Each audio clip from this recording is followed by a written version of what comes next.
Bismillahirrahmanirrahim. Welcome back. Before starting the next lecture, I would like to give you a summary of the last lecture. In the last lecture, we studied common stock pricing, dividend growth models. Last कुछ lectures में हमने देखा कि stocks और bonds में क्या फ़र्क होता है। सबसे पहले बॉन्ड वैल्यूएशन की तरफ आए और हमने अपना प्रेजेंट वैल्यू मैकेनिज्म यूज़ करते हुए बॉन्ड्स की प्राइसिंग की। उसके बाद हम स्टॉक्स की प्राइसिंग पे आ गए कि स्टॉक्स की प्राइसिंग कैसे होती है। पहले स्टॉक्स के कैरेक्टरिस्टिक्स देखी, उसमें उसकी क्या फ़वायद हैं, क्या नुकसानात हैं, कंपनीज को कैसे यूज़ कर सकती है।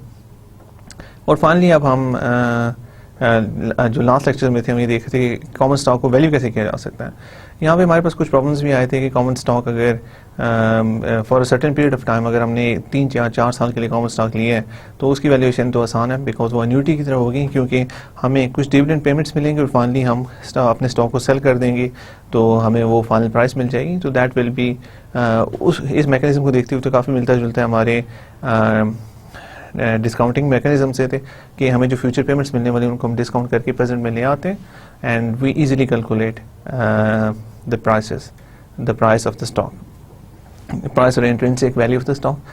लेकिन प्रॉब्लम तब पैदा होता है जब वो स्टॉक एक परपेचुइटी की सूरत में हमारे सामने आ जाता है। परपेचुइटी में अब प्रॉब्लम ये आ रहा है कि अब फ्यूचर में अगर हमें डिविडेंड हमने अपने डिविडेंड फोरकास्ट करने स्टॉक्स के, तो कितने अर्से तक फोरकास्ट किए जाएँ और डिविडेंड जो है वो हम रेगुलरली कितना प्रिसिशन के साथ फोरकास्ट कर सकते हैं।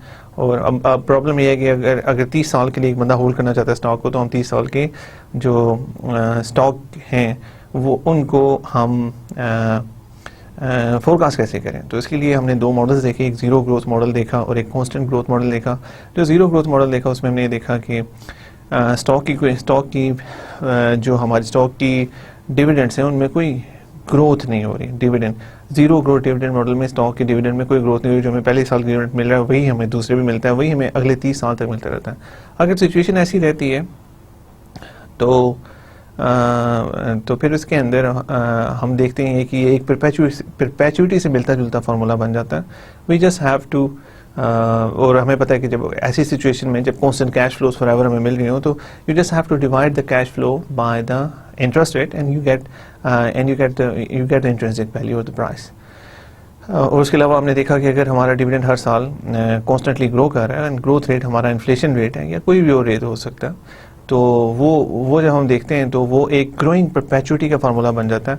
We just have to divide the cash flow by the interest rate minus the growth rate. ये सब चीज़ें मैं वैसे थोड़ी सी रिपीट कर रहा हूँ यहाँ पे, लेकिन अगर आप इनकी डिटेल्स दोबारा देखना चाहते हैं तो you can go back to the last lectures and see all these things in detail. That's the beauty of online education, that you have the lectures available on you 24/7 और आपको जहाँ पे भी जिस भी लेक्चर में कोई प्रॉब्लम लगता है तो आप वापस जाके दोबारा उसको उसी वक्त देख सकते हैं। So I encourage you to go back to the last few lectures and see them. Last lecture was our 16th lecture, today is our 17th lecture. और हम and this course comprise of 32 lecture, so हम आधा course almost कर चुके हैं। So this is a good time for a review. अगले lecture में थोड़ा सा रिव्यू भी कर लूँगा। और what I would recommend you is to keep on repeating the stuff. आप पीछे भी देखते रहें, यू नो कि आगे जैसे जैसे नई चीज़ें आ रही हैं वो तो करते रहें, लेकिन पुरानी चीज़ों को बुलाते रहें।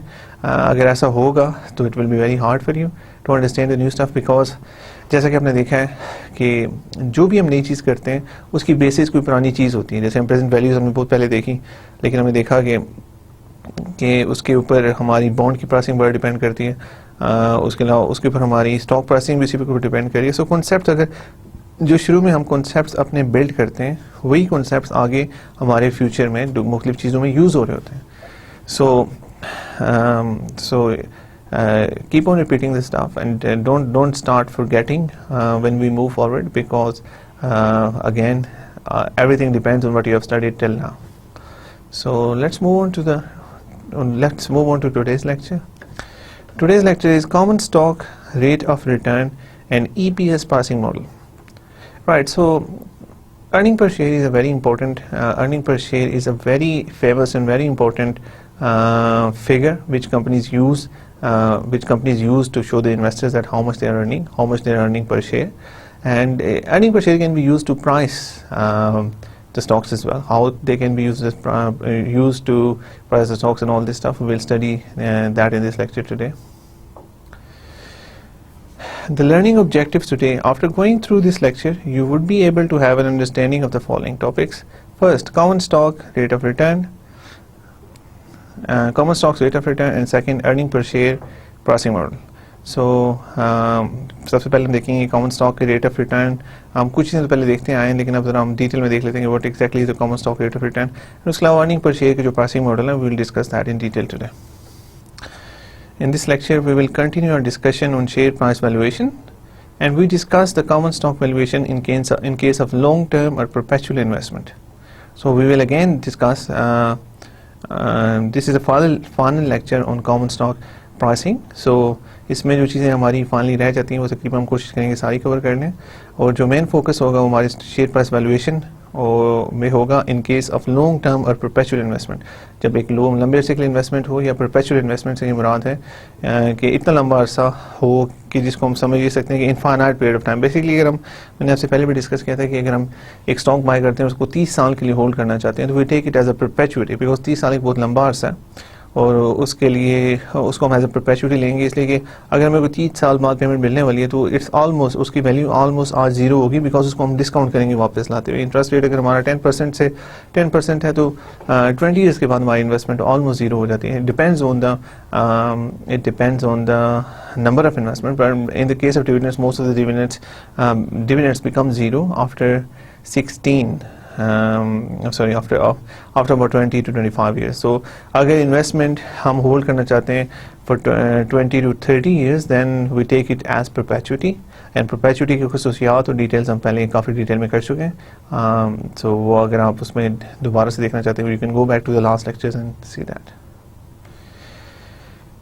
So first we review what we have studied in the previous lecture. So obviously ये काफ़ी related हैं सब चीज़ें जो हम पिछले लेक्चर में करते हुए आए, इस लेक्चर में भी करेंगे. So first we review what we have studied in the previous lecture.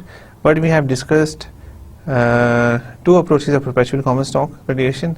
So we have discussed two approaches of perpetual common stock valuation. जैसे कि मैंने आपको बताया था, one is हम dividend forecast करते हैं दोनों में. एक हमारी zero growth dividend model जो हमने यूज़ किया, and the second is constant growth dividend model. So let's just repeat the zero growth model. In this we assume zero growth in dividends, and our formula is P naught is equal to div1 divided by RCE. P naught is being estimated. Right, so when we want to estimate the price of the stock, we just take the dividend and divide it by the rate of return. And we did some examples. And in the second case, constant growth rate, in this we assume that dividend is growing at a constant rate, inflationary rate. We can also use accounting data to calculate G. And the second model was constant growth rate model. In this case we assume that dividend is growing at a constant growth rate.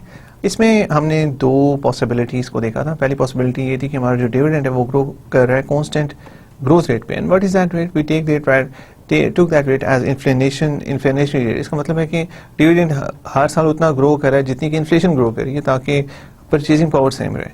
So basically ये it is not the criteria, पर हम एक minimum चीज़ देख रहे हैं कि dividend इतना grow कर रहा है कि आपकी जो परचेजिंग पावर है वो सेम रहे. सो एक तो ये हो सकता है. एंड सेकंड मैंने आपको बताया था कि अपनी अकाउंटिंग बुक से भी देख सकते हैं कि आपका जो ग्रोथ रेट है वो कितना है, वो कैसे पता चल सकता है. मैंने आपको बताया था we can also use accounting data to calculate G is equal to flow back ratio multiply by return on equity. Flow back ratio वो होती है कि जो हम देखें, जब हमारी कंपनी कोई प्रॉफिट्स बनाती है तो then we have to decide कि वो पैसा हमने अपने पास रखना है, अपनी कंपनी की इंटरनल ग्रोथ के लिए लगाना है, या फिर वो पैसा डिविडेंड्स की सूरत में वापस कर देना शेयर होल्डर्स को. सो अब इसमें दो चीज़ें आती हैं. अगर वो पैसा आप शेयर होल्डर्स को वापस कर देते हैं तो वो इट्स जस्ट गॉन. लेकिन अगर आपके पास अच्छी इन्वेस्टमेंट अपॉर्चुनिटीज़ हैं, if you have positive net present value projects, then it's always good to invest in those projects, because अगर आप उन प्रोजेक्ट्स में पैसा अपनी कंपनी का जो अपने पैसा अपना है वो इन्वेस्ट करेंगे तो फ्यूचर में जो आपकी कंपनी की ग्रोथ है वो ज़्यादा होगी.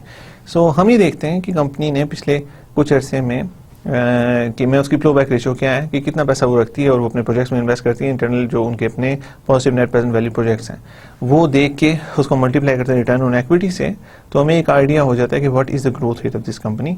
सो this is very robust way to find it.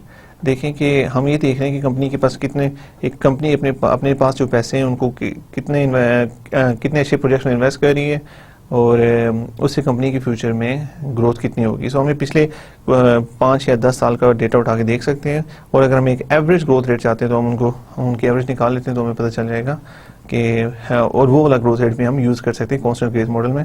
इसमें कोई भी ग्रोथ रेट यूज़ हो सकता है. It doesn't have to be rate specified, मतलब कि या तो इन्फ्लेशन का हो या तो ये वाला हो. इसके अलावा भी अगर आप एक अच्छा मैकेनिज्म निकाल सकते हैं जो आप जस्टिफाई कर सकते हैं, तो then you can use it. So हमने एक और चीज़ देखी थी कि जो कांस्टेंट ग्रोथ ऑफ रेट है उसमें जो फार्मूला है वो थोड़ा सा डिफरेंट है. अगर in this particular case the constant growth model, the formula for estimation of fair price is P0 is equal to div1 divide by RCE minus G. Dividend जो भी हमारे पास पहला आता है div1, उसको हम डिवाइड करते हैं RCE से, और यहाँ पे हम माइनस G कर रहे हैं because this is a growing perpetuity. अगर हमने ग्रोइंग परपेचुइटी देखी थी तो हमने देखा था कि जो भी ग्रोथ रेट होता है, जो आपकी कैश फ्लो का ग्रोथ रेट होता है, उसको हम माइनस कर लेते हैं रेट ऑफ रिटर्न से. सो अगर देखा जाए तो इसमें और जीरो ग्रोथ में एक ही डिफरेंस है कि इसको हम डिवाइड करते हैं रेट ऑफ रिटर्न से सिंपली. डिविडेंड वन जो भी रेट होता है, रेट होता है, लेकिन इसलिए कि because this is the same, this doesn't change, ये सेम रहता है. हम क्या कह रहे हैं, जीरो ग्रोथ रेट. तो डिविडेंड जो पहला होगा वही आखिरी साल में मिलेगा, तो ये चेंज नहीं होगा. सो अगर देखा जाए तो आपके पास एक कॉन्स्टेंट स्ट्रीम ऑफ पेमेंट आ जाती है 30 साल के लिए, 40 साल के लिए, तो उसको फिर आपने जब डिवाइड कर लेंगे इंटरेस्ट रेट के ऊपर, तो आपके पास जीरो ग्रोथ के मुताबिक प्राइस आ जाएगी. And in the second case हमने देखा है कि जो आपकी कैश फ्लो है वो हर साल बढ़ी, या तो इन्फ्लेशन रेट के ऊपर बढ़ी या फिर आपका कोई और ग्रोथ रेट है उसके ऊपर बढ़ी है. तो if that is the case then P0 is equal to div1 divide by RCE minus G. So that इसमें हम जो RCE से G को माइनस कर लेंगे. So that's how it works. Now coming to required rate of return on equity. Now we have studied about estimating the fair price of common shares under a very long-term investment, but it is equally important to know the required rate of return. अब हम देख चुके हैं कि fair price of common shares हमने कैसे find करनी है under a very long term investment. हम ये भी देख चुके हैं कि बहुत लंबे अरसे अगर हम शेयर को होल्ड करते हैं तो हमारे पास उसकी फेयर वैल्यू कैसे आएगी. But it is equally important to know the rate of return. अब रेट ऑफ रिटर्न को भी फाइंड करना बड़ा इंपॉर्टेंट है, what exactly will be the rate of return. So we will see कि हम अभी रेट ऑफ रिटर्न कैसे निकालेंगे इसके ऊपर.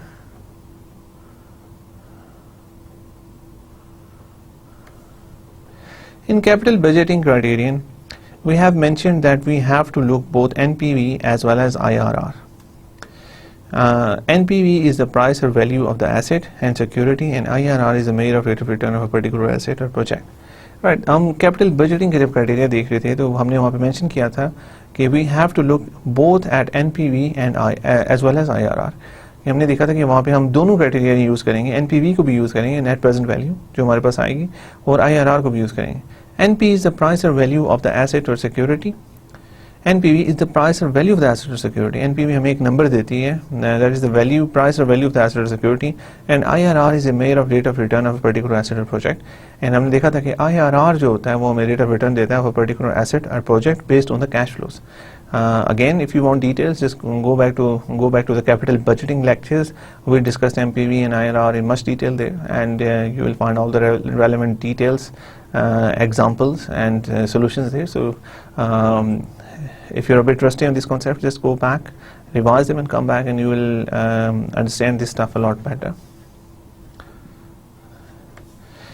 So we have to compute both NPV and IRR. Similarly, for the case of direct claim securities like share, we can use the same equation and we can rearrange them for the required rate of return, which is equal to RCE. So we have to compute both NPV and IRR. तो हमने पहले देखा था कि हम both NPV और IRR दोनों चीज़ें कैलकुलेट करते थे. अब हम यहाँ बात करते हैं. Similarly, for the case of direct claim securities like share, we can use the same equation and we can rearrange them for the required rate of return which is equal to RCE. अब इस case में भी हम same चीज़ करेंगे कि हम same equation use करेंगे जो जैसा हमने NPV और IRR के केस में की थी, और उससे हम RCE required rate of return जो हमारा इक्विटी पे वो निकाल लेंगे. So let's just drive the equations and do some examples and you will be able to rationalize the stuff a bit more better. So required rate of return on equity. The estimated required rate of return for investment in common equity can be calculated by rearranging the same equation. The estimated required rate of return for investment in common equity. So we are interested in finding the estimated required rate of return for investment in common equity, which can be calculated by rearranging the same equation. Which can be calculated by rearranging the same equation. So dividends pricing model. अब हम zero growth ये देखते हैं. Zero growth के case में सबसे पहले देख लेते हैं. P not is equal to div1 divided by RCE. P not is being estimated. अब यहाँ पे अगर RCE हम निकालना चाहें तो you just have to divide div1 divided by P not, which is simple algebra, which you're just moving RCE to the left side of the equation and P not is coming to the right side of the equation, and अगर और ये यहाँ पे आ जाएगा. So this is just a simple algebraic manipulation to find RCE. Similarly, constant growth model में हमारे पास जो situation आती है उसमें आपने देखा था कि P not is equal to div1 divide by RCE. अगर हम इसको इस पे एक छोटी सी algebraic manipulation करते हैं तो हम आराम से RCE निकाल सकते हैं, which will be equal to div1 divided bye P not plus G, because ये पूरा फैक्टर यहाँ ऊपर आ जाएगा and this P not is going to go in this place, in the place here. और यहाँ पे अगर ये सारा फैक्टर यहाँ पे आता है तो यहाँ पे माइनस जी होगा, जिसको हम दूसरी साइड पे इक्वेशन लेके जाएंगे तो वो प्लस हो जाएगा. So div1 divide by P not plus G. So इन दोनों तरीकों से हम rate of return on equity निकाल सकते हैं. Similarly constant growth P not is equal to div1 divide by RCE minus G. RCE is equal to div1 divided by P naught plus G. So that's what we have done. So this particular formula, the way it's mentioned above is known as Gordon's formula, and we use this formula to calculate the required rate of return. Right. So this ये जो formula हम ये आपके सामने ऊपर नजर आपको आ रहा है, इसको Gordon formula भी कहा जाता है, and we use this to formulate to use this formula to calculate the required rate of return. हम इस formula को mostly use करते हैं to find the required rate of return.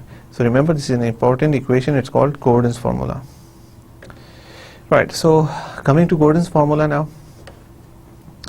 Estimated fair present price or present value of share calculated using forecasted future cash flow of dividend payouts to shareholders and their growth. Right. So हमें ये क्या बता रहा है? Estimated fair present price or present value of share calculated using forecasted future cash flows, payouts to shareholders and their growth. देखिए इसमें दो चीज़ें आ रही हैं. ये वाला जो पार्ट है ये हमारा जो forecasted future cash flows to dividend payouts, ये forecasted future cash flow जो dividend payout हो रहा है उसका to shareholders, obviously dividend to the shareholders and their growth, और growth को हमने अलग कर लिया, जी हमारे पास अलग से आ गया. सो ये दोनों चीज़ें, एक तो हमारा जो दो किस्म की कैश फ्लो हमारे पास मैंने आपको बताया था. एक तो आपकी कैश फ्लो होगी वो डिविडेंड होगी, दूसरी कैपिटल गेन होगी. कैपिटल गेन डिपेंड करेगा आपकी ग्रोथ रेट के ऊपर, इसलिए कि अगर आपकी ग्रोथ कंपनी में हो रही है तो तभी तो आपको कैपिटल गेन मिलेंगे. अगर आपकी कंपनी की ग्रोथ नहीं हो रही then you will not get any capital gains. तो यहाँ पे दोबारा हम देख लेते हैं. मैंने आपसे डिस्कस किया था कि जो टेक्नोलॉजी कंपनी की मैं अक्सर बात करता हूँ, तो टेक्नोलॉजी कंपनीज़ में आप देखें तो जब शुरू में आती हैं तो वो बहुत ज़्यादा ग्रो करते हैं उनकी शेयर्स. अगर आप फेसबुक की भी अगर बात करते हैं तो फेसबुक ने, I am not exactly sure if they are giving any dividend और नॉट, लेकिन उनकी जो शेयर प्राइस है वो बड़ी जल्दी ग्रो करी. जो इनिशियल IPO हुआ था वो इट वाज अबाउट 28 पे हुआ था, अब वो 60 या 70 पे शेयर उनका जा रहा है, समथिंग लाइक दैट. सो ये बड़ी जल्दी ग्रो हो रहा है. तो ग्रो होने की वजह क्या? ग्रो होने की वजह यही है कि वो they are constantly investing in positive net present value projects. जैसे कि आपको मैंने काफ़ी दफ़ा कोट पहले भी कर चुका हूँ कि they just bought WhatsApp, the application for $18 billion, and इसके अलावा they are buying all kind of stuffs. बहुत सारी छोटी छोटी ऐसी वो on a daily basis investments कर रहे हैं जिनका हमें इतना शायद पता भी नहीं होता, लेकिन so मैं आपसे ये डिस्कस करूँ कि उनका फोकस, उनकी जो वैल्यू है वो ज़्यादा ग्रोथ की तरफ से आ रही है, डिविडेंड्स की तरफ, ग्रोथ की तरफ से आ रही है। और जो शेयर होल्डर्स इन कंपनी में शेयर पाया करते हैं वो ऐसा शेयर होल्डर है जिनको पता है कि if we buy this share and keep this share we will be able to reap the rewards in terms of capital gains in the future. So again, Gordon formula, the distinction is very clear. Gordon formula is estimated fair price or present value of shares. देखें, estimated fair present price or present value of share calculated using forecasted cash flows of dividend payout, calculated using forecasted cash flow of dividend payout to shareholders and their growth. So remember this thing. In the first part, div 1 divided by P naught is the dividend yield. G is the capital gain yield. In the first part, div 1 divided by P naught is the dividend yield. So this part is called the dividend yield. Div 1 divided by P naught is called the dividend yield, and the G is capital gain yield. The reason we use these terms in that basically div 1 divided by P naught is the fraction of present price which is represented by dividends. So div 1 divided by P naught is a fraction of present price. Div 1 divided by P naught हमेशा एक fraction होता है present price का, which is represented by the dividends. G is the capital gain yield. Capital gain yield is simply the lumped measure of expected increase in dividend that you expect in dividend over the life of the asset. G is the capital gain yields is simply the lumped measure of expected increase in dividend, is a lumped measure of expected increase in dividends that you expect in dividend over the life of the asset. देखिए G क्या है, G वो capital gain yield is simply lumped measure of expected increase in dividends, is simply lumped measure of expected increase in dividend that you expect in the dividend over the life of the asset. और ये dividend आपका जो growth rate है ये depend करेगा कि कितना पैसा आप positive net present value activities में लगा रहे हैं एट द करंट पॉइंट। इसलिए हमने देखा, हमने दो तरीके देखे थे, पहले एक इन्फ्लेशन रेट देखा, इन्फ्लेशन रेट के साथ एडजस्टमेंट का तरीका देखा था कि हर साल डिविडेंड ग्रो करेगा इन्फ्लेशन रेट के। एंड सेकंड जो हमने तरीका देखा था वो ये था कि जो डिविडेंड है हमारा वो हम देखते हैं कि कंपनी की फ्लो बैक रेशियो क्या है, कितना पैसा कंपनी अपने पास रखती है और positive net present value projects में लगाती है, उससे भी हम ग्रोथ रेट निकालते हैं। वो इसलिए निकाल रहे थे कि वो पैसा जो कंपनी के पास रहेगा वो company positive net present value projects में लगाएगी, वो अगर लगाएगी तो फ्यूचर में हमारे प्रॉफिट्स बढ़ेंगे और फ्यूचर में इसकी वजह से हमारा डिविडेंड बढ़ेगा। सो इसमें हमने दोनों चीज़ों को बड़ा अलग कर लिया है डिस्टिंक्टिवली। ये डिविडेंड यील्ड आ जाती है और ये हमारे पास कैपिटल गेन यील्ड आ जाती है।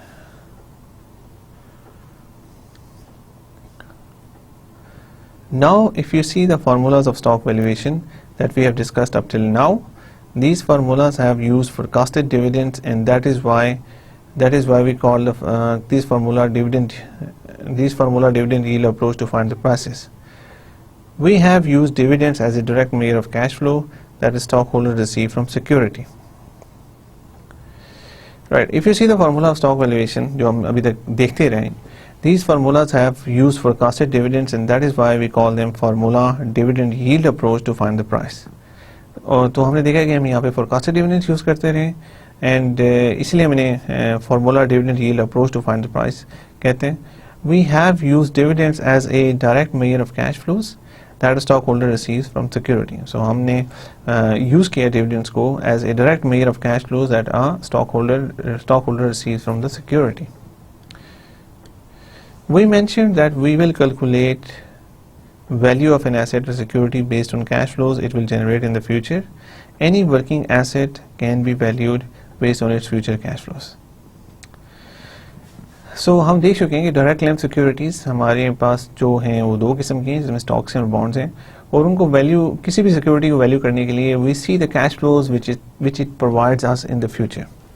सो it depends on the देखिए जो value of a security depends on the cash flows which it provides us in the future. हमने जब बॉन्ड्स के केस में देखा तो बॉन्ड्स में हमें कूपन रेट मिल रहा था, और कूपन रेट जो था वो हमने जो देखा कि शुरू में हमें coupon rate for a constant period of time मिलता है, and finally we get a face value back. Face value वही होती है जो हमने शुरू में पे की होती है और हमें फाइनली मिल जाती है। सो जब बॉन्ड्स के इस तरह से हमने कैश फ्लोज देखी, उन कैश फ्लोज को हमने डिस्काउंट करके बॉन्ड्स की वैल्यू निकाल ली।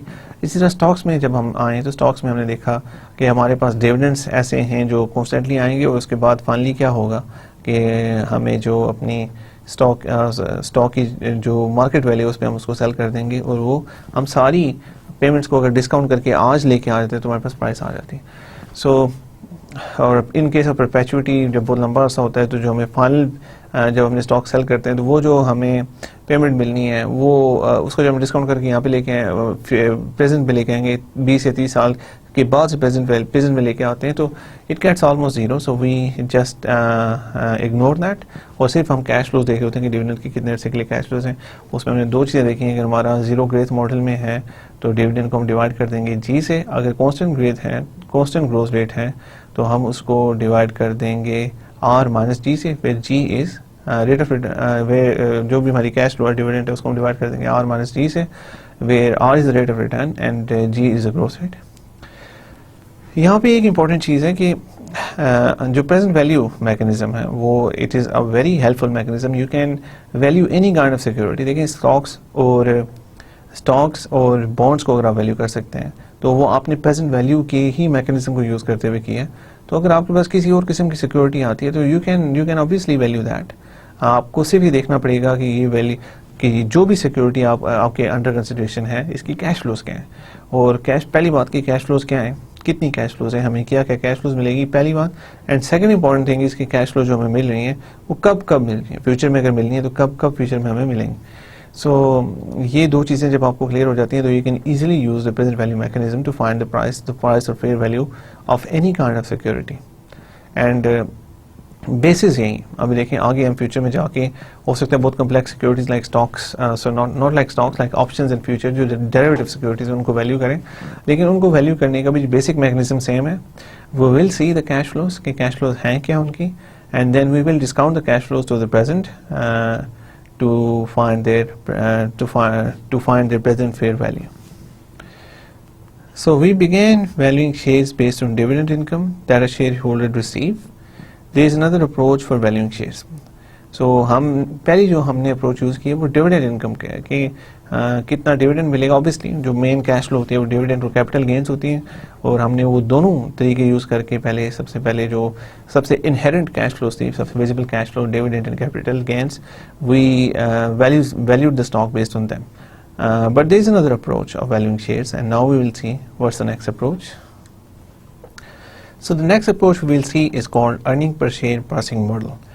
Earning per share is a very important ratio. Earning per share हमने एंड अगेन सबसे पहले मैं आपको बता चलूँ कि रेशियो एनालिसिस में हमने अर्निंग पर शेयर इस तरह की चीज़ें देखी, और अगेन यहाँ पे देख लेंगे रेशियो एनालिसिस जो लगता तो बड़ा सिंपलिस्टिक्स है लेकिन वो काफ़ी जगहों पे यूज़ होता है। हमने डेट की रेशियोज़ को देखा कि इवन रेटिंग एजेंसीज यूज हैं इन देयर वैल्यूएशंस, और उसके अलावा अब अर्निंग पर शेयर अभी यहाँ हमारे पास आ रहे थे जिसे हम शेयर की प्राइसिंग के अंदर यूज़ कर सकते हैं। सो In this, our perspective is not the direct cash flow generated by shares. Rather, we value the shares based on cash flows that are generated by company whose share we are taking. Right. So यहाँ पे हम direct cash flows पे नहीं जा रहे. Our perspective is not the direct cash flows generated by shares. Rather, we value the shares based on cash flows that are generated by the company whose share we are taking. यहाँ पे हम base कर रहे होते हैं, we value the shares, हम value कर रहे होते हैं share को on the basis of cash flows that are generated by the company whose share we are taking. So let's see. I'll do an example and stuff, and that will help in clarifying all the stuff. In other words, estimated fair present price of share calculated based on forecasted future cash flow of a company's earning and growth from plowed back reinvestments from retained earnings. In other words, estimated fair present price of share calculated based on forecasted future cash flows of company's earnings and growth from plowback investments from retained earnings. So अब यहाँ पे हम क्या देख रहे हैं, यहाँ पे दो चीज़ें हम देख रहे हैं, forecasted future cash flows of company earning के फ्यूचर में forecasted future cash flow क्या होंगे, कंपनी अर्निंग्स की कैश फ्लो forecasted future में क्या होंगी, and growth from plowback reinvestments and from retained earnings, and growth कितनी होने वाली कंपनी में from plowback reinvestments from the retained earnings, जैसा कि मैंने आपको पहले बताया था कि अगर कंपनी रिटेन अर्निंग में से पैसा अपने पास रखती है तो उस पैसे को कंपनी यूज़ करेगी मुख्तलिफ positive net present value projects में इन्वेस्ट करके। सो अगर कंपनी पैसा अगर अपने पास रख रही है, उसको अच्छे प्रोजेक्ट्स में लगा रही है, that will be very useful for the company in the future. We can do that because it is mentioned earlier that for direct claim securities like bonds and stocks, the value of security can be calculated from cash flows of underlying assets.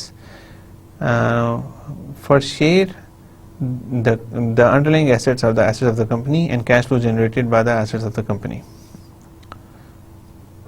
Again, we can do this that because it is mentioned earlier, जैसे कि मैंने आपको पहले भी बताया था कि direct claim securities like bonds and stocks, the value of security can be calculated from the cash flows of underlying assets.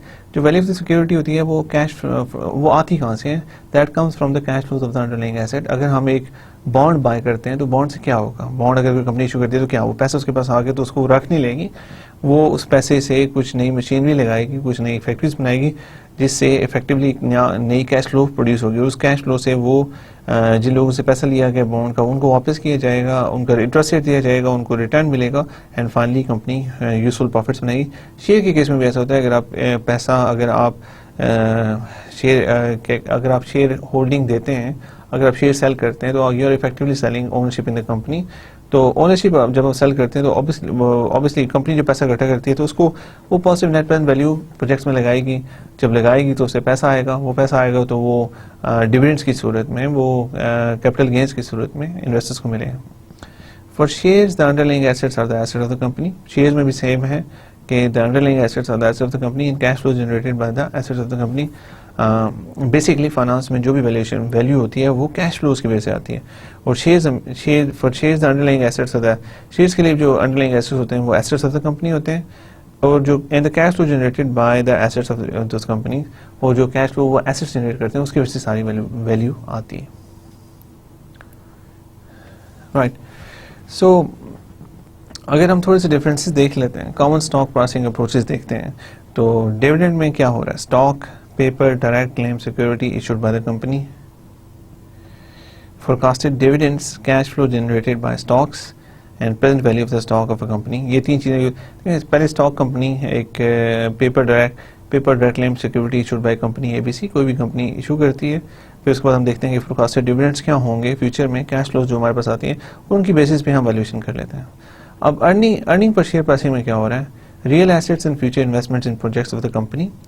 हम पहले देखते हैं कि what are the real assets and future investments in projects of company ABC। फिर उसके बाद forecasted earning and sales revenue, हम forecasted earnings and sale, वो दूसरी साइड हम फोरकास्टेड डिविडेंड्स देख रहे थे। अब अर्निंग पर शेयर में हम देख रहे हैं forecasted earnings and sales revenue, cash flow generated by real business operations and finally present value of the company ABC with certain number of common shares outstanding. So this is the basic difference between the two approaches, but ये difference ज़्यादा clear हो जाएगा when we will do an example. So let's just move forward to that case. That is the logic behind the EPS approach. Now let's see the EPS approach to calculate the price of the share. So that is the real point. Now let's move forward to that. So EPS approach. In EPS approach, we estimate the price of common stock under very long-term investment. EPS approach में हम estimate करते हैं common stock की price को under a very long-term investment. EPS stock price estimation formula is equal to PV is equal to P naught is equal to EPS 1 divided by RCE plus PVGO। अब मैं in terms की आपको ज़रा थोड़ी सी हम detail में जाके देखते हैं तो आपको आइडिया हो जाएगा what exactly I am talking about. P naught is equal to estimated fair price, so this P naught is equal to estimated present fair price। EPS 1 हमारे पास जो आ रही है, जैसे हमने डिविडेंड 1 लिखा था, EPS 1 forecasted earning per share in the next year, that is year 1। जो पहले साल, एक साल के बाद जो हमारे पास EPS आ रही है फोरकास्टेड है, ये हम फोरकास्ट करते हैं। ऑब्वियसली वी कैन नॉट, अभी हम किसी में इन्वेस्ट करें तो हमें पता तो नहीं है कि क्या होने वाला है, लेकिन on the basis of our analysis हम देखते हैं कि EPS क्या होगी, और एक साल के बाद forecasted earning per share in the next year, that is year 1, EPS 1। उसको हम डिवाइड कर देंगे आपके रेट ऑफ रिटर्न से। RCE is required rate of return on investment in common stock, ये चीज़ अलग हो जाती है, plus PVGO is present value of growth opportunities, it means the present value of potential, right? So present value of growth opportunities है उसको मिलाते से देख लेते हैं। अगर आप इस फार्मूले को देखें तो वो थोड़ा, ये आपको एक फार्मूले से बड़ा एक अभी हमने थोड़ी देर पहले फार्मूला देखा, उससे आपको बड़ा मिलता जुलता लगेगा। So can you just think again and tell me which formula it is very similar to. चलें मैं आपको पीछे जाके बता देता हूँ कि which formula it is very similar to. अगर आप देखें तो जो rate of return RCE is equal to div not divide by P not plus G, अब यहाँ पे भी G और dividend 1 divide by P divide by P not, इससे काफ़ी सिमिलर गोल्डन फार्मूला। लेकिन ये रेट ऑफ रिटर्न इसमें हम फाइंड करें, जो ओरिजिनल गोल्डन फार्मूला हम देखते हैं, ओरिजिनल गोल्डन फार्मूला अगर हम देखते हैं तो that this is the one P not is equal to div 1 divide by RCE minus G। लेकिन उस केस में इसमें हम डिविडेंड जो आप रेट ऑफ रिटर्न से इसको माइनस कर देते हैं, लेकिन जो अभी हम केस देख रहे हैं उसमें हम अर्निंग पर शेयर 1 जो एक साल के बाद हमारे पास एस्टिमेटेड आती है उसको डिवाइड करते हैं आपके रेट ऑफ रिटर्न से, और उसमें हम ऐड कर लेंगे present value of growth opportunities, जो फ्यूचर में ग्रोथ अपॉर्चुनिटीज़ आने वाली हैं उन सब की प्रेजेंट वैल्यू। सो अब एग्जैक्टली हमें नंबर EPS तो फोरकास्टेड नंबर हम सो जो मेन प्रॉब्लम नंबर आपको नया लग रहा है वो PVG हो है, present value of growth opportunities. Move forward हम देखेंगे ये नंबर कैसे कैलकुलेट किया जाए। Growth in business from reinvestments in new positive NPV projects and investments.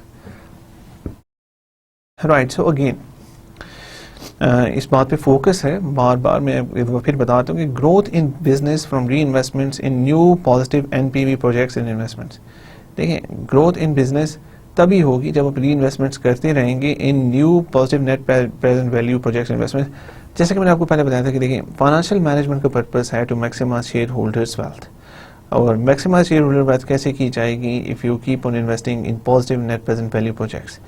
If you keep on investing in positive net present value objects, आपकी future cash flows increase होती जाएंगी। Future में आप obviously देखें but NPV tell us that this is a positive net present value project, invest in it and you will get positive cash flows in the future. If you get positive cash flow in the future, तो हमने देखा है कि सारी valuation जो हो रही है, अगर आपके पास पॉजिटिव कैश फ्लोज फ्यूचर में ज़्यादा आ रही हैं तो आपकी जो वैल्यू है बढ़ेगी।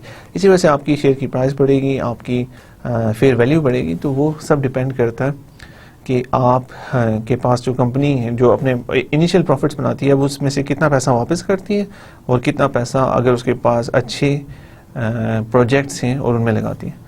सो डिफरेंट कंपनीज की डिफरेंट अप्रोचेस हैं। मैंने आपको बताया था कि जो कंपनीज हाई ग्रोथ कंपनीज होती हैं वो कोई डिविडेंड नहीं देती, उनके पास जितना भी पैसा आता है because they have such good investment opportunities, such good positive net present value investment opportunities के वो सारे का सारा पैसा उनमें इन्वेस्ट कर देते हैं, और जिसकी वजह से अल्टीमेटली आप इफेक्ट ये पड़ता है कि आपकी शेयर की प्राइस इंक्रीज होना शुरू हो जाती है, और जो इन्वेस्टर्स होते हैं वो कैपिटल गेन मिलता है। एक तो वो अगर शेयर किसी ने 100 रुपये का खरीदा तो वो 300 में बेच के उसको कैपिटल गेन मिल जाएगा, and is happy with that.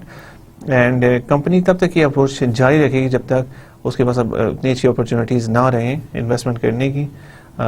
तो अगर शायद मैंने एक तो पहले भी आपसे डिस्कस किया कि देखें अगर कंपनी के पास अच्छी positive net present value projects हैं तो वो इन्वेस्ट करें, लेकिन अगर कंपनी के पास अच्छे positive net present value projects नहीं हैं तो कंपनी को just for the sake of buying stuff, just for the sake of growing, कि हम ग्रो कर रहे हैं शो करने के लिए, वो negative net present value projects में इन्वेस्ट करना शुरू कर देगी।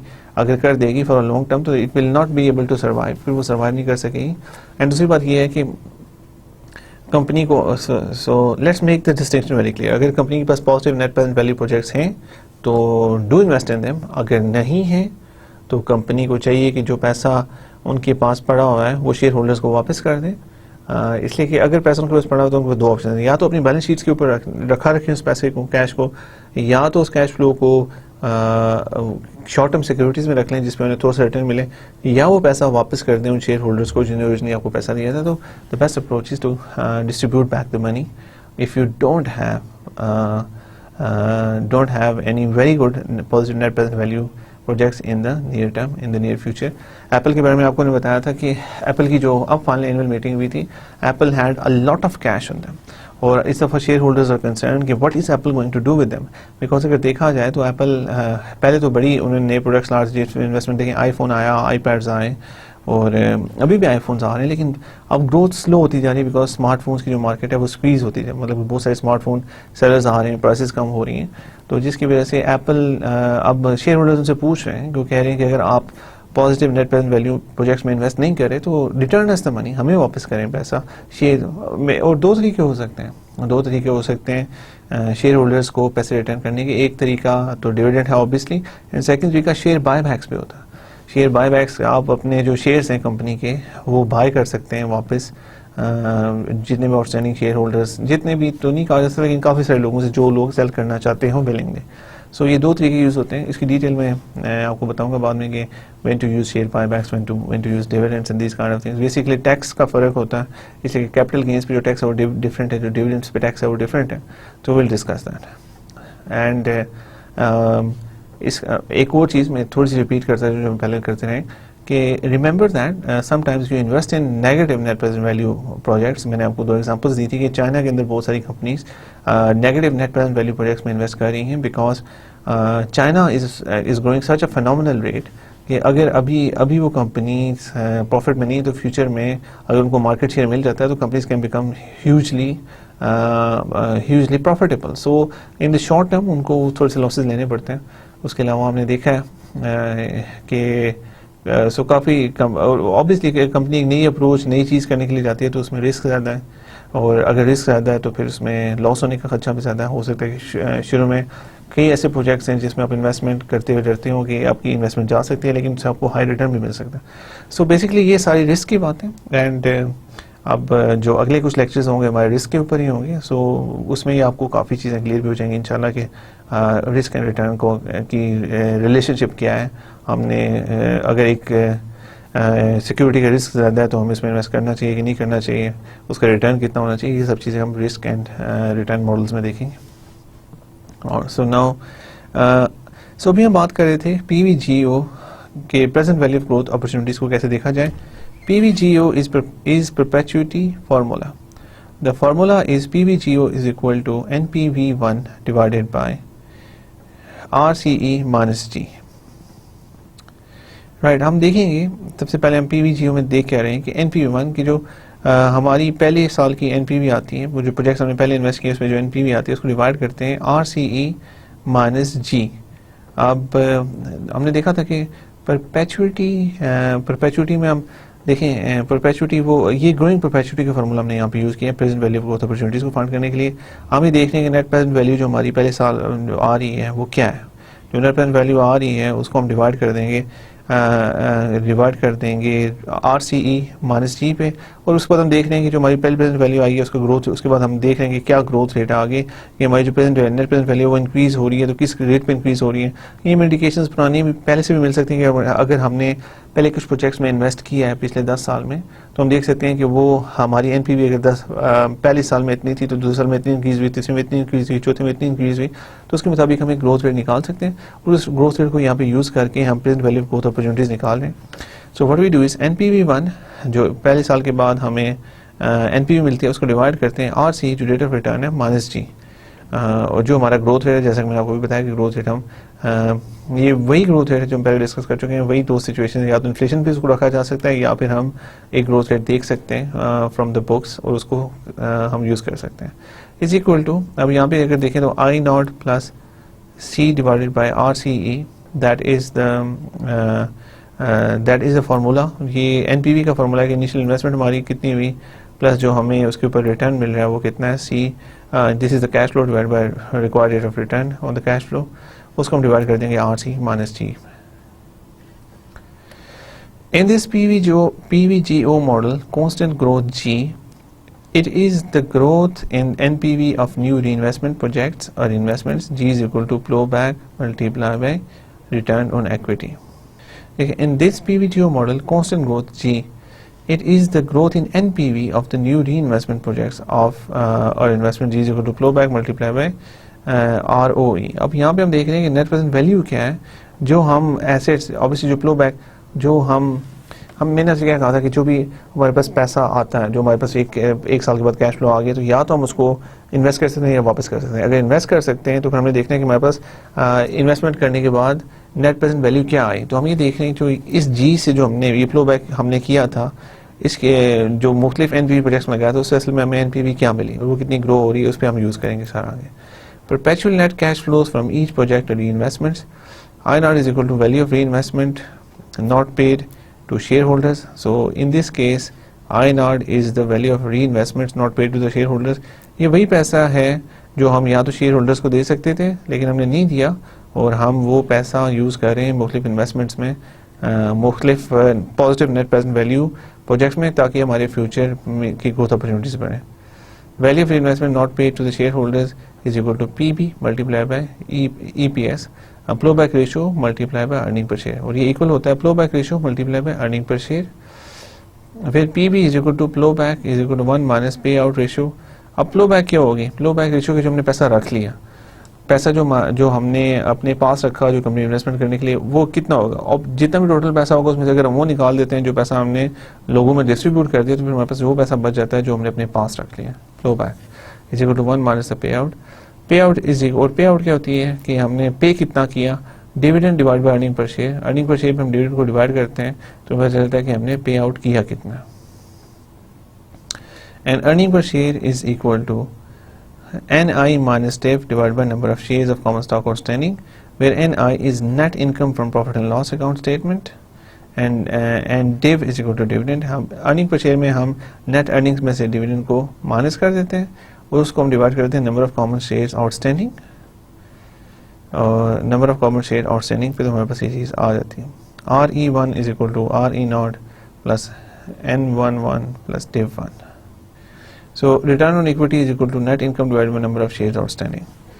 So return on equity is equal to net income. Return on equity की equity पे हमें income मिली कितनी? It is equal to net income divided by number of common shares outstanding. Right. So that is the approach we use.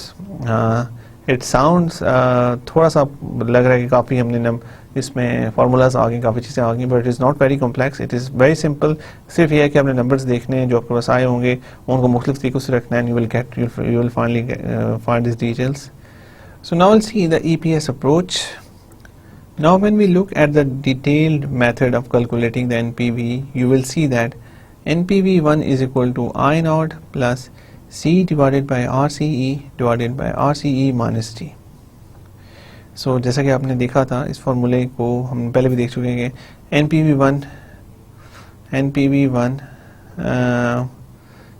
NPV1 is equal to I naught plus C divided by RCE.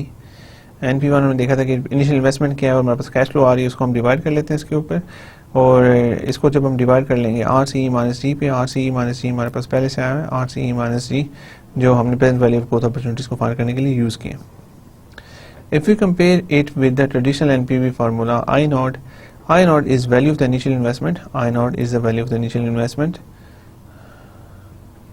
C over RCE is equal to present value formula for perpetuities. अगर देखा जाए तो this is present value formula for perpetuities, where you assume that you are generating the net cash flow inflow of C every year.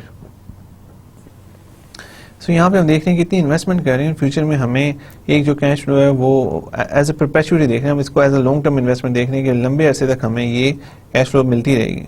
तो अब जब हम आई not में से इस कैश फ्लो को रेट ऑफ रिटर्न में से माइनस कर देंगे तो हमें पता चलेगा कि what is the exact NPV. C is forecasted net cash flow inflow from reinvestment, I nought multiply by ROE. जो सी है वो हमारा forecasted net cash inflow from reinvestment है. जो net cash flow from reinvestment हमारे पास आ रहा है दैट इज कॉल्ड सी, और ये हम सी जो सी एस को हम निकाल सकते हैं बड़ी आसानी से I nought multiply by return on equity. जो हमने इन्वेस्टमेंट की है उसको हम मल्टीप्लाई करते हैं रिटर्न ऑन इक्विटी से. रिटर्न हमें ये बताना है कि हमें कितना रिटर्न मिला, और रिटर्न एग्जैक्टली है क्या, कैश फ्लो. सो वो हमें forecasted net cash flow from री इन्वेस्टमेंट मिल जाएगा. आई नॉट को हम मल्टीप्लाई करेंगे ROE से, where ROE is equal to return on equity is equal to net income divided by book equity of common stock outstanding. So जो return on equity है it is equal to return on is equal to NI divided by book equity of common stock outstanding. Right. So coming to the EPS approach, In the EPS approach, in calculating the fair price of the common stock, our conceptual logic was we calculate the value of the piece of paper based upon the cash flows the real company generated. जो EPS approach में देखा था, in calculating the fair price of the common stock, our conceptual logic was we calculate the value of the piece of paper, based upon the cash flow of the real company generated. We calculate the value of the piece of paper जो हमारे पास share है, based upon value of the piece of paper based upon the cash flows of the real company generated. देखिए हमारे पास एक piece of paper ही होता है जो जिसको हम शेयर कहते हैं, हम उसकी वैल्यू निकालते हैं based upon the cash flows generated by the real company. तो जो भी कैश फ्लोज आती हैं रियल कंपनी की उनको यूज़ करते हुए हम उस स्टॉक को वैल्यू करते हैं. We do this because the value of the direct claim securities can be calculated from the underlying assets. Again, जो direct claim securities है उनकी value underlying assets से find की जा सकती है. That's why we do it.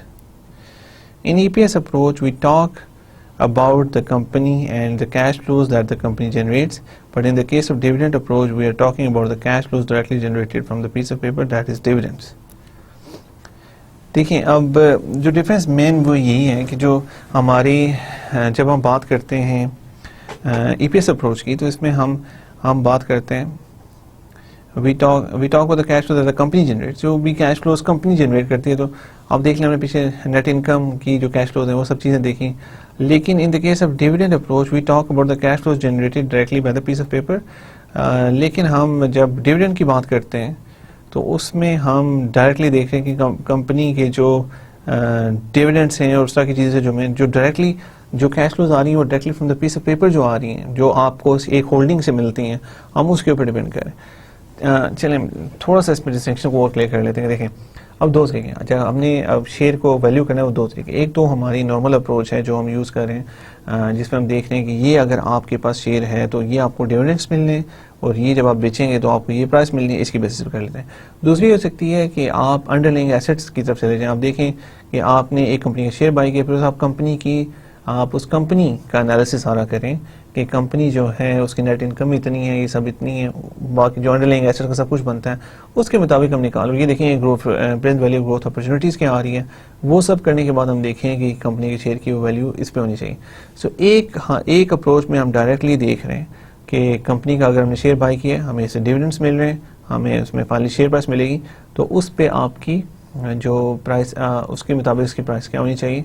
And दूसरे case में हम देखते हैं कि कंपनी का शेयर तो हमने ले लिया, लेकिन शेयर इज ओनरशिप, कंपनी के अंदर ओनरशिप है, तो बजाय इसके कि हम सिर्फ शेयर की डिविडेंड और जो फाइनल में प्राइस मिलनी है उसके ऊपर अपना सारा कुछ बेस करें. Let's do an analysis of the whole company, और let's do analysis of the whole company. अगर हम पूरी कंपनी का एनालिसिस करके फाइनली उसको देखें कि हमारे पास क्या वैल्यूएशन आती है. So second way is called the EPS approach, first way is called the dividend valuation approach. Both these approaches are used and you can use any of these approaches, और जिसको आप समझते हैं जो ज़्यादा बेहतर तरीके से आप जिस चीज़ में आप उसको हैंडल कर सकते हैं. सो या आप अपनी कंपनी के बारे में समझते हैं कि आप one approach is better than the other, you can use any of these approaches. And it depends on case to case कि आप कौन सी अप्रोच यूज़ करें, कौन सी आपको बेटर रिजल्ट दे सकती है. And it comes with practice, time के साथ ही पता चलता है कि one approach is better than the other and the other approach is not good. So ये सब चीज़ें you learn with time and the best way to do it is to practise on this. The present value of growth opportunities in EPS approach formula is different from G. लेकिन जो PVGO है it is different from G. G it is a growth rate in dividends. जो G हमारे पास आ रहा है वो it's the growth rate in dividends. जो G है वो it's the growth rate in dividends. जो dividend में हमारी growth हो रही है वो हम G में देख रहे हैं. PVGO is potential growth in the value of the business from the future investments in the new projects.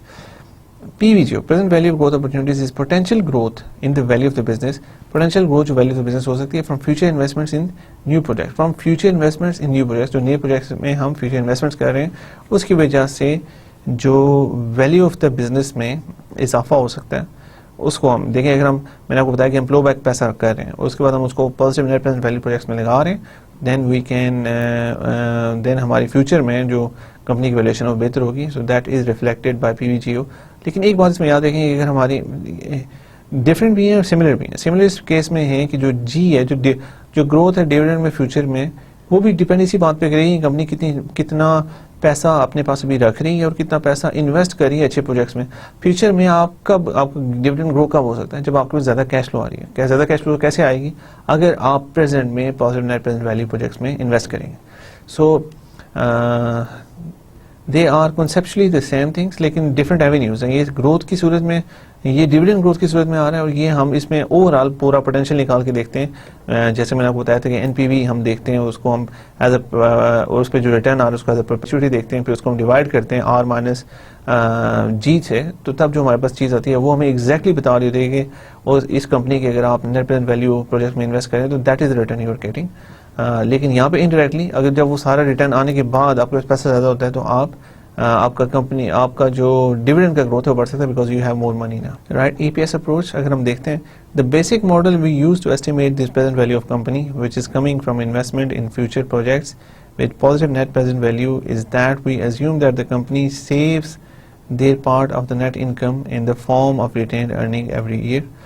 The basic model we use to estimate this present value of company which is coming from investment in future projects with positive net present value is that we assume that the company saves that part of the net income in the form of retained earnings every year. So वही हमने देखा था कि net present value, positive net present value projects में पैसा लगाने के लिए कंपनी के पास पैसे होने चाहिए जो वो सेव करी हो as in the form of retained earnings, ताकि कोई पैसा होगा तो आप पॉजिटिव प्रोजेक्ट में लगा सकेंगे। अगर आपके पास पैसा नहीं है तो कैपिटल रेशनिंग वाली सिचुएशन आ सकती है, जो हमने पहले डिस्कस की है कि हमारे पास इतने पैसे हैं, हमारे पास अच्छे नेट प्रेजेंट वैल्यू प्रोजेक्ट्स तो पड़े हुए लेकिन मेरे पास इतना पैसा नहीं है। अगर ऐसी सिचुएशन है तो then we have to use the techniques of capital rationing. उसमें हम देखेंगे कि हमने सिर्फ वो वाले प्रोजेक्ट यूज करने हैं जिसमें हमारा नेट प्रेजेंट वैल्यू मैक्सिमम हो और हमारा जो कैपिटल है वो मैक्सिमम यूटिलाइज हो रहा हो, ज़्यादा से ज़्यादा पैसा हमारा लग रहा हो, आइडल ना पड़ा हो।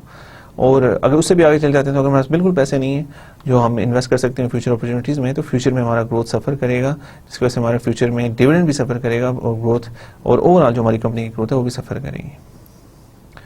So in this particular model, we are assuming that these retained earnings retained earning is invested in projects that will yield positive net present value each year, and the cash flows are constant. हम दो चीज़ें करें, एक कि हम जो हमें positive net present value मिलेगी हर साल, जो हम अपनी कंपनी के ऑब्वियसली जो हमारे पास पैसा हमने रिटेन किया वो हम positive net present value project में इन्वेस्ट करेंगे, और जो कैश फ्लोस होंगी वो कांस्टेंट होंगी तो तब भी हम उसको डिवाइडेड बाय इंटरेस्ट कर सकते हैं। अगर कांस्टेंट ना हो तो फिर आर माइनस टी ऊपर भी करना पड़ेगा इक्वेशन में, मैं आपको भी बताता हूँ। It also assumes that NPV from investments that a company makes in new projects grows at constant growth rate G perpetually. और ऑब्वियसली हमने देखा कि जो हमें इन्वेस्टमेंट में से जो हमें रिटर्न मिलेगा वो हमारा जो it also NPV from investment that a company makes in its new projects growth at constant growth rate perpetually. Yes, जो हमें NPV अपने न्यू प्रोजेक्ट से मिलेगी वो at a constant growth rate grow करती रहेगी perpetuity पे. That's why we divided the whole equation by R minus G. So these are again perpetuity concepts coming all over again. So finally we discussed the example. The common stock of company ABC is trading in Islamabad Stock Exchange at price of 105. So 105 पे common stock आपका चल रहा है, sorry market price है उसकी. You are considering investing in it, so you study the company's annual reports, financial statements and make some forecasts. The data is as follows. आप सब अपना एनालिसिस करते हैं, फिर आप डेटा देखते हैं. Forecasted dividend next year, आपको जो डिविडेंड मिलेगा वो 10 रुपये होगा. Expected dividend growth is equal to 10%. आप देखते हैं कि डिविडेंड जो हर साल ग्रो करेगा वो 10% करें. Forecasted earning per share जो आपकी है वो 12%, is ₹12. और your required rate of return on investment in ABC common stock is 20%. Compute estimated fair price of company's ABC common stock. So अगर हम गोल्डन अप्रोच यूज करते हैं तो हमारे पास बड़ा सिंपल सा आ जाता है.